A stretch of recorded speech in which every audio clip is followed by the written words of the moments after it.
What is up, Xaliter here. In this video, we are going to go over my method of planning outward definitive edition builds that can help you survive the harsh environment and challenge powerful enemies. Before we start, some of you may be wondering, what is outward and why is planning builds important?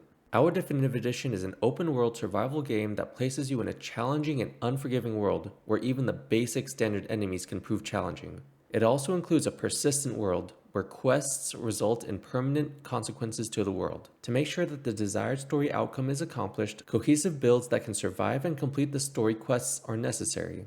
In addition, these cohesive builds also drastically increase your chance of survival when challenging powerful endgame enemies. Certain choices, such as choosing your 3 skill trees and your faction, are permanent, so planning builds before committing to these choices can prevent any regret. Later in the video, I'll also go over tools I use to make planning these builds much faster and easier. Now, let's get into planning builds. The first thing is to choose a piece of equipment, skill, or damage type to base a build on. I'll refer to this as the build cornerstone. For example, in my Thermal Lumberjack build, I chose to focus on the Sunfall Axe. In my Arcane Blade build, I chose to focus on the Elemental Discharge skill, and in my Holy Mission Templar build, I chose to focus on lightning damage. When choosing your build cornerstone, you can choose anything, such as a high damage weapon, a fun skill, or something that fits your character's personality, background, or story for role-playing purposes. Then, choose a class for your build. This part is where you decide whether to focus on ranged or melee combat, and whether the build is a tank, bruiser, mage, or glass cannon, or some combination of the previously mentioned playstyles. Going back to the example of the Thermal Lumberjack build, which I will continue to reference as my example for the rest of this video, I wanted a tanky, primarily melee build that could survive many hits while still dealing damage.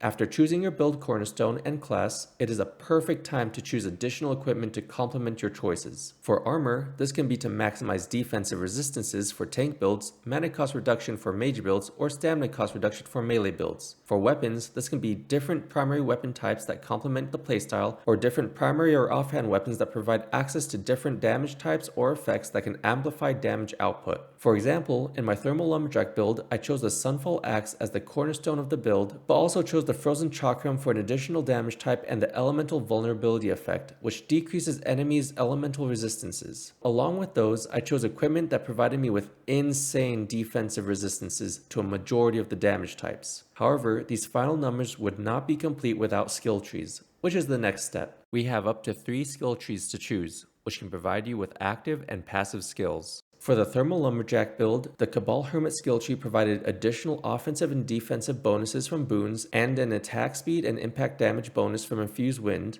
The Philosopher skill tree provided me with additional fire damage and resistances, as well as passive mana regeneration and access to all 3 Chakram skills. And the Warrior Monk skill tree provided me access to additional stamina for melee combat, additional defensive resistances, and a counterattack. As you can see, all 3 of these skill trees contribute and complement my previously mentioned vision for a tanky, primarily melee build that still does damage when planning out the Thermal Lumberjack build. Finally, it is time to choose a faction. Faction quests provide you with different rewards, most importantly, exclusive skills. Most of these skills are passive skills that can provide you with additional vital stats, offensive bonuses, or defensive bonuses. However, these skills are only obtained if the faction quests are done correctly, so it is important to have a decent build already completed before starting the faction quests so that you can have a better chance of success when undergoing them. That is the majority of what goes into planning out builds, although there are some other factors that can be considered, such as weather defense, cooldown reduction, stamina and mana cost reduction, and movement speed. Additional factors to take into account are any restrictions you want to place on your character. Generally, this is for role-playing purposes or just for an additional challenge. The most common restriction that I know of is a no mana build. However, I would not recommend this for your first build, or even a few builds after that, as mana provides access to many different skills and playstyles. If you made it this far, you're probably feeling overwhelmed with all the factors to consider when planning out cohesive builds. Luckily, I have the previously mentioned tools that make planning builds much faster and easier. I created an outward build calculator and an equipment averages document to help in my build planning. Both of them are linked in the description below. The equipment averages document helps me choose equipment with high damage, resistances, or some other desired stats compared to other equipment in their categories. After choosing a piece of equipment, I can plug them into the outward build calculator. Depending on the version used, the outward build calculator lets me see what stats I can expect to have in-game after plugging in equipment, skill trees, faction choice, active boons, moves, and enchantments. While these are helpful tools, they should still be used in combination with the Outward Wiki, which can provide more information about different equipment effects and enchantment availability,